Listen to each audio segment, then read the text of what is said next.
Et c'est maintenant l'heure du pour ou contre, justement après avoir posé le décor et compris que l'inclusion ne se décrète pas mais se démontre. On va maintenant tester nos certitudes parce que la diversité et l'inclusion sont aujourd'hui sur toutes les lèvres en entreprise. Mais quand on regarde les chiffres, ça pique encore. Dans les grandes entreprises françaises, par exemple, une étude de 2024 sur la diversité ethnoculturelle dans les instances dirigeantes du SBF 120 montre que la moitié des entreprises cotées n'ont aucune diversité visible dans leur COMEX. Je précise diversité visible parce qu'en France, vous le savez, la loi interdit la collecte directe de données ethniques. Alors, pour ou contre cette affirmation, en France, on ne pourra jamais vraiment progresser sans mesurer la diversité. Sarah, pour commencer. Eh bien, pour commencer, moi, j'aimerais revenir sur quelque chose que vous avez évoqué avec Thomas, qui est que les statistiques ethno-raciales seraient interdites en France. Mm. Et la réalité, c'est que ce n'est pas interdit. C'est juste mal compris. Donc, en fait, on a vraiment un tabou culturel, mais il n'y a pas d'interdiction légale à faire des statistiques ethno-raciales en entreprise en France aujourd'hui.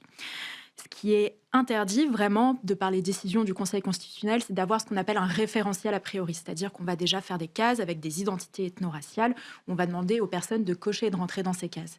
Mais la réalité est qu'on peut quand même faire des statistiques ethno-raciales à partir du moment où on utilise soit des données objectives, c'est-à-dire on peut s'appuyer sur le nom, on peut s'appuyer sur le parcours migratoire, sur le pays ou sur la région d'origine, mais aussi sur des données subjectives. Et c'est là que c'est intéressant, et c'était ce qui était ressorti du questionnaire Moreno au moment où il avait été proposé.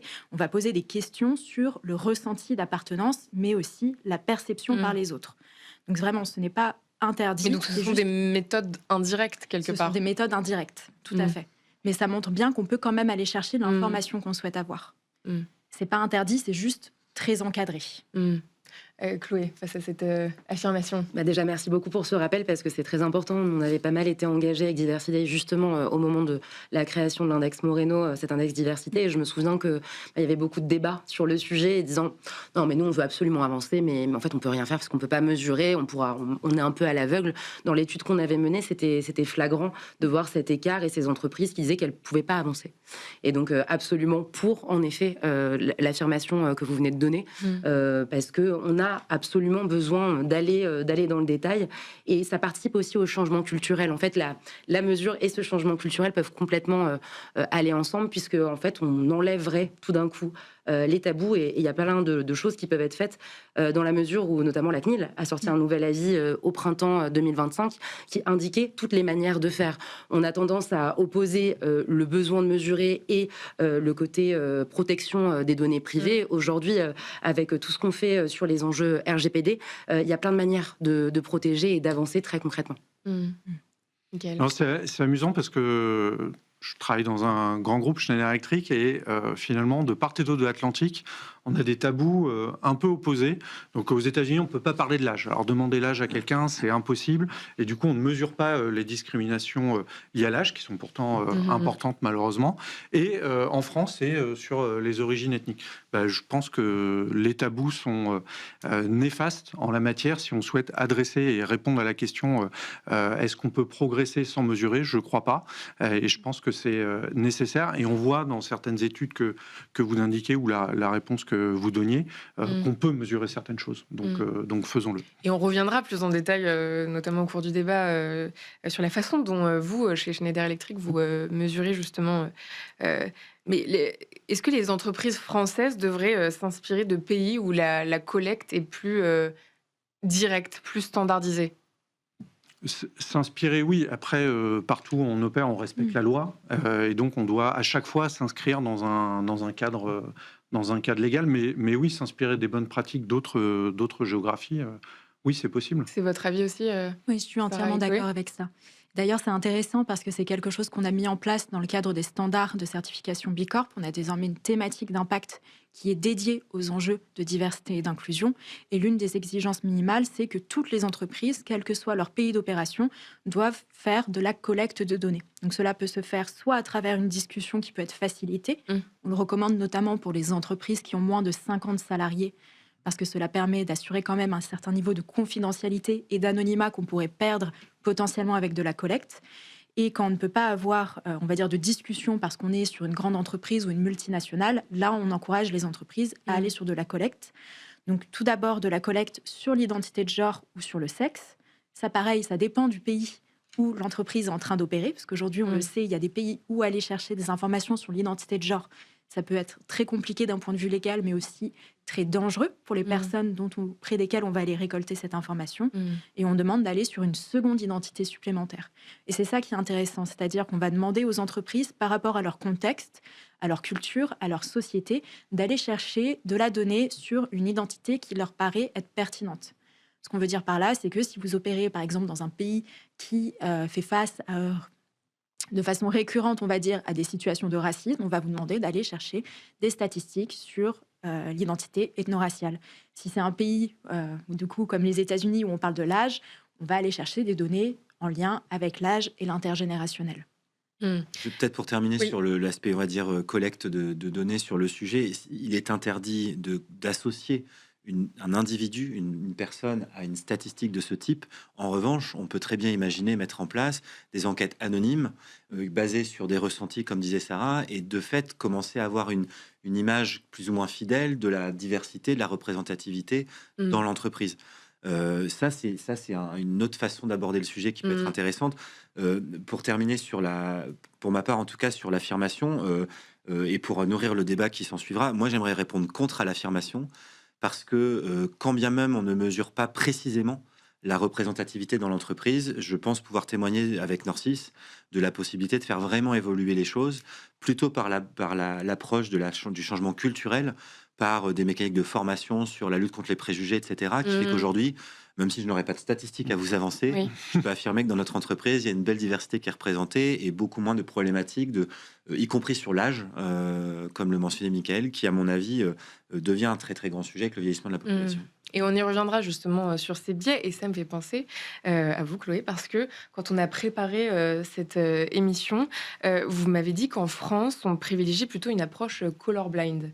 Donc l'idée selon laquelle il ne faut pas voir les différences ethniques ou culturelles. Dans quelle mesure, selon vous, cette approche complique la mesure des inégalités? Pourquoi c'est un problème quelque part?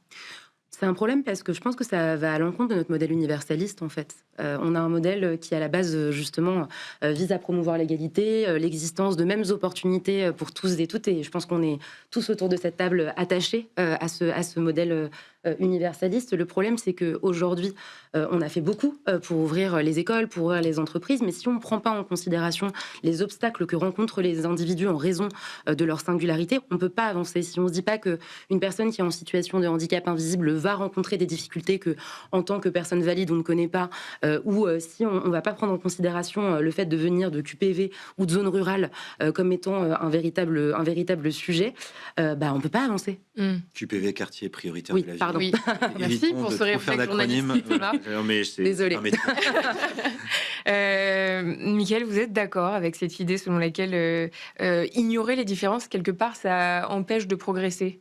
Je crois qu'on l'a évoqué sur le sujet des tabous. Finalement, quand on cherche à cacher quelque chose ou qu'on ne veut pas le penser, que ça reste un impensé collectif, finalement, c'est peut-être qu'il y a un problème à adresser qu'on ne veut pas le voir. Donc oui, je pense qu'il y a un sujet là-dessus. Après, je rejoins Thomas quand il dit que c'est pas suffisant en soi et que c'est pour autant pas non plus une raison de ne rien faire sur le sujet. Il y a des choses qui sont activables aujourd'hui sans qu'il y ait nécessairement cette mesure, mais je pense que c'est pas souhaitable d'avoir ce tabou. Simplement. Mais vous permettrez peut-être de rebondir sur un truc par rapport à la nécessité de la mesure. Ça peut être aussi une nécessité de mesurer les résultats. En fait, je pense que l'un des gros sujets, j'imagine que c'est dans les nouvelles propositions Bicorp, c'est en fait, on a besoin de suivre quand on est en entreprise, quand on mène n'importe quelle politique, on a besoin de moyens clairs, on a besoin d'établir des indicateurs clairs pour ensuite avoir une évolution. Et donc, c'est pour ça que je pense que ça ne rentre pas en contradiction. Finalement, le changement culturel, on peut aussi l'observer par la perception des salariés au fur et à mesure des années. Certains voulaient dire quelque chose. Oui, je voulais rajouter, effectivement, l'idée, c'est pas de faire de la mesure pour faire de la mesure.